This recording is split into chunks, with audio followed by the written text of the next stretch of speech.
Shalom Bapak Ibu dan saudara-saudara yang dikasihi Tuhan. Mari kita berakar, bertumbuh, dan menjadi dewasa dalam iman melalui belajar kebenaran firman Tuhan. Dalam pengajaran iman Kristen yang berpedoman seutuhnya pada kebenaran firman Tuhan, kita mengetahui dengan pasti bahwa Allah yang menyingkapkan keberadaan dirinya melalui Alkitab adalah Allah yang bersifat Trinitarian.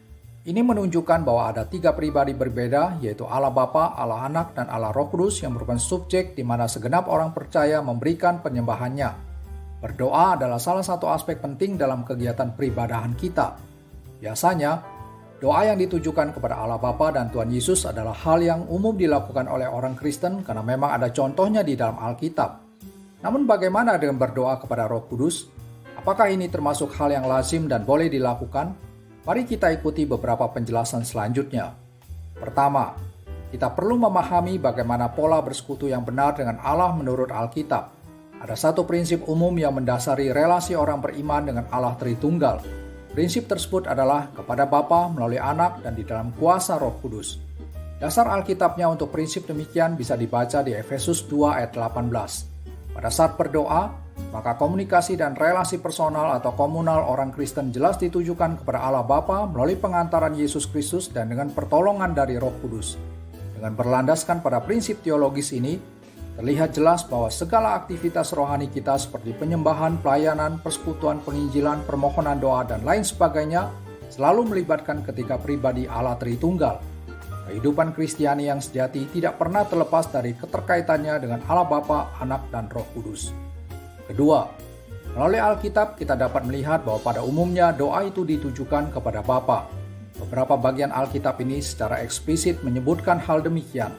Misalnya dalam Matius 6 ayat 6 dan 9, Yohanes 16 ayat 23, Efesus 5 ayat 20. Di samping itu ada juga catatan Alkitab yang menunjukkan doa-doa yang dialamatkan kepada Tuhan Yesus. Catatan demikian dapat ditemukan di Kisah Para Rasul 1 ayat 24, Pasal 7 ayat 59, Pasal 9 ayat 10-17, dan di 2 Korintus Pasal 12 ayat 8. Bukti-bukti Alkitab ini memperlihatkan bahwa tidak menjadi masalah tatkala kita berdoa kepada Allah Bapa maupun kepada Tuhan Yesus. Kedua pribadi ilahi ini layak menerima segala penyembahan dan seruan doa orang percaya. Ketiga, di dalam Alkitab memang tidak ada contoh yang tertulis di mana doa ditujukan kepada Roh Kudus. Jika begitu, apakah ini mengindikasikan bahwa orang Kristen tidak boleh memanjatkan doanya kepada Roh Kudus? Dalam hal ini kita harus mengerti dengan tepat kebenaran dasariah tentang Allah Tritunggal. Tiga pribadi, yaitu Bapa, Anak, dan Roh Kudus adalah setara dalam keilahian. Realitas ini menyatakan bahwa Roh Kudus tidak lebih rendah dari Bapa dan Anak. Sebagaimana Bapa dan Anak adalah Allah, demikian juga Roh Kudus adalah Allah adanya. Sebab itu, ketiganya bersifat sederajat dalam keberadaannya sebagai pribadi yang harus disembah dan diagungkan oleh segenap ciptaannya. Inilah kebenaran yang mesti kita pegang teguh. Jadi, bila Alkitab tidak mencatat tentang doa yang dialamatkan kepada Roh Kudus, itu tidak dengan sendirinya berarti bahwa berdoa kepada Roh Kudus adalah hal yang keliru. Tidak ada prinsip teologis yang dilanggar ketika orang Kristen mengajukan doa permohonannya kepada Allah Roh Kudus. Malah sebaliknya, berdasarkan konsep kesetaraan dalam esensi keilahian, maka kita boleh berdoa kepada Roh Kudus sebagai pribadi ketiga dalam Trinitas tersebut.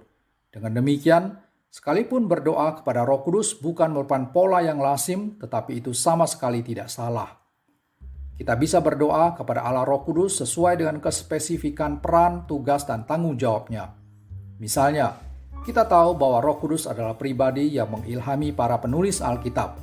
Karena itu pada saat kita mau belajar kebenaran firman Tuhan, kita dapat memohon Roh Kudus untuk mengarahkan dan mencerahkan pikiran kita supaya dapat mengerti kebenaran Allah secara tepat dan benar.